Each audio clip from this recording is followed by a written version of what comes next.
Here with Ed Adams, who is the editor and publisher of the ABA Journal. Thank you for meeting with us, Ed. Sure thing. We wanted to talk a little bit about, how are you guys integrating? We know that you have Twitter feeds out there now. You're using the blogs to disseminate a lot of news. How did you come to this realization to start utilizing this stuff? Is it an experiment that proved successful, or? Oh, it's more than an experiment. I mean, it's a way for us to really do business and to produce our news faster and distribute it faster and at a lower cost. We have a website that is updated throughout the day from 5 in the morning until 7 at night with anywhere from 25 to 50 fresh stories a day.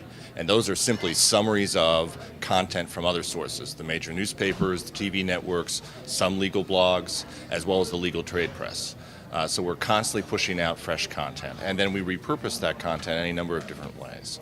We push it out through RSS feeds. We push it out through a Twitter feed. We have it on our Facebook page. And we push it out through daily, weekly, and monthly newsletters, which in turn pulls traffic back into our site.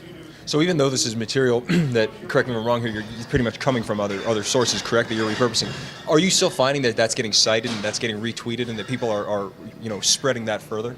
It is. And one of the reasons is that we summarize it, we boil it down to its essence, and we have a much larger audience than some of the sources from which we are pulling information.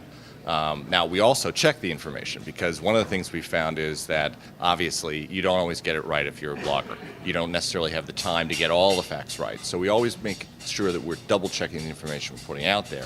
But we do cite to the original source and we link back to it as anyone would on the internet. Mm-hmm. Now, was this something that you drove this effort to start to make more of a push online, or is this something that you go to your team about? How did this originally come about? It came about really from the entire staff. When I joined the magazine about 2 years ago, we sat down and took a look at our internet strategy and our broader content strategy, and we had a whole series of brainstorming sessions where we talked about what we thought we did well online, what we didn't do so well, and how we could improve.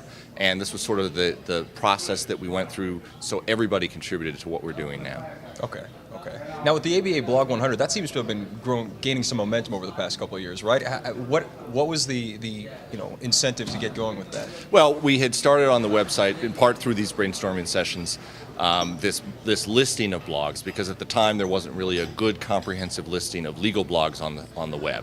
Now we have a directory that has more than 2,000 legal blogs in it. We categorize them both by subject matter, by the type of person who runs the blog, be it a law professor, a partner at a law firm, a judge, what have you. We also categorize them based on geography. So if you're a personal injury lawyer in Cincinnati, Ohio, and you want to find other personal injury lawyers in your area that are blogging, you can drill down into our directory and find just those people.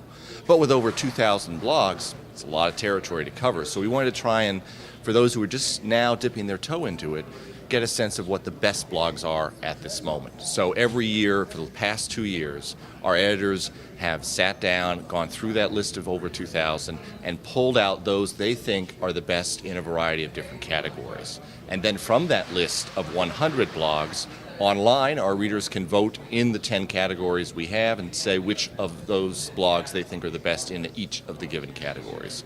Last year we had over 25,000 votes cast in that online poll. So it's been incredibly popular both in print and online. That seems like something that could potentially also, lead to more of a community between both the ABA Journal and, these law bloggers. Have you found that it's making camaraderie among everybody? It is. There are times when we have special announcements we want to push out to the legal blogging community, and we found that they're very receptive to us. And I think that's in part because we're putting a spotlight on them. We're making a recognition that it's not just us creating content, but it's them creating valuable content as well. And through the daily coverage that we have on abajournal.com, we're also spotlighting some of the best coverage in those legal blogs. So really it's a feedback loop. It's a circle of people who are creating good content for lawyers and trying to distribute it. Now lastly, and this is a bit broader, not specific to the ABA Journal, with all this new media, all this social media, whatever you want to call it, do you see that this is enhancing the law and furthering where the law can go at this point and what lawyers can do from their home essentially? I don't know whether it's furthering the law per se, but I think it is furthering the practice of law in at least this way. It's providing more information to people in greater detail faster than ever before.